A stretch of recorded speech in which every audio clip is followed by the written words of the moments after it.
بسم الله الرحمن الرحيم. سيداتي أنساتي سادتي، المقتدي يقتدي. الواقعة حصلت في مدينة بغداد. الحدث لا يدري أحد ما الذي أغضب السلطان السلجوقي الملك شاه اللي كان عايد من أصبهان بعد رحلة طويلة جمع فيها الأموال وأدب فيها العصاة وفرض قوته على الجميع.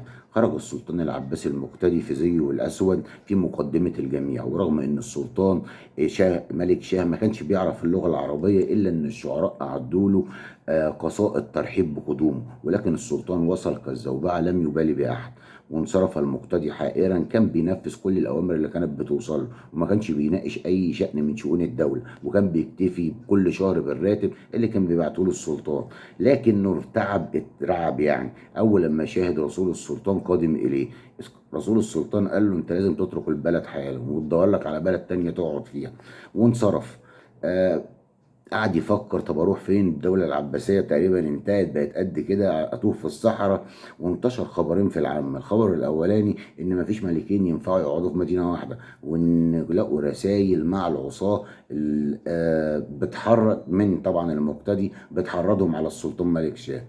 المهم فكر كده وراح للوزير السلطان تاج الملك ابو الغنايم.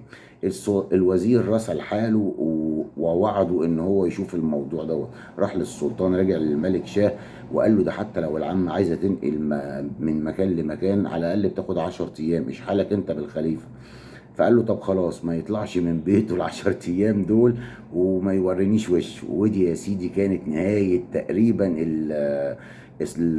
الخلافة العباسية في بغداد. دمتم في امان الله، وتابعونا وقائع عربية. محمد المنسي أنديل، والسلام عليكم ورحمة الله وبركاته.